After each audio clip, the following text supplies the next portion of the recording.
Good morning. This is Father Stephen Kelly from St. John's Church in Detroit. We're continuing our series of daily morning meditations where we generally look at one or another of the lessons that are assigned for morning or evening prayer, what is known as the Daily Office Lectionary. Today is Easter Tuesday. We continue in this week of Easter where we are celebrating with special intention the joy of the resurrection. In fact, there's an Easter octave, 8 days where we use the collect for Easter, so between last Sunday and the upcoming Sunday.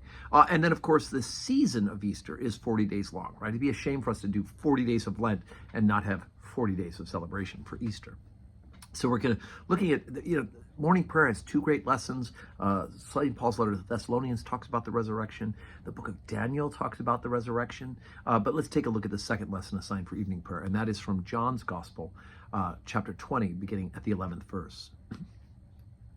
But Mary stood without the sepulchre weeping, and as she wept, she stooped down and looked into the sepulchre, and seeth two angels in white sitting, the one at the head and the other at the feet, where the body of Jesus had lain.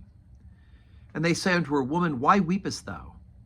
She saith unto them, Because they have taken away my Lord, and I know not where they have laid him. And when she had thus said, she turned herself back, and saw Jesus standing, but knew not that it was Jesus. Jesus saith unto her, Woman, why weepest thou? Whom seekest thou? She, supposing him to be the gardener, saith unto him, Sir, if thou had borne him thence, tell me where thou hast laid him, and I will take him away. Jesus said unto her, Mary. And she turned herself and said unto him, Rabboni, which is to say, Master. Jesus saith unto her, Touch me not, for I have not yet ascended to my Father, but go to my brethren and say unto them, I ascend unto my Father and to your Father, to my God and to your God. And Mary Magdalene came and told the disciples that she had seen the Lord, and that he had spoken these things unto her. Okay, so in John's Gospel, Mary Magdalene becomes the first witness of the resurrection. She, remember John and Peter, she went and told them that the body was missing. John and Peter ran back. They checked in the tomb, no body, ran back to tell the rest of the disciples. Mary Magdalene stays there. That's where we pick up to the story. She looks in herself, sees that the tomb has two angels sitting there. I suppose she doesn't realize that they're angels. And then when she turns around, there's Jesus. Now, all sorts of speculation. Maybe like on the road to Emmaus, her eyes were kept from knowing who he was. It doesn't really say that in this. I think a couple of things. One is you're coming out of a dark tomb, turning around to the light. Maybe the light was behind him. You couldn't see exactly where he was, who he was, because of the dark light being behind him.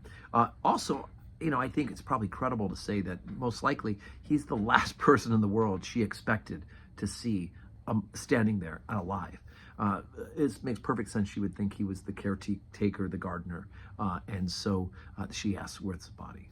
But she recognizes him. Just as we had the road to Emmaus where they recognized Jesus in the breaking of the bread, here Mary recognizes Jesus when he says her name, Mary Magdalene.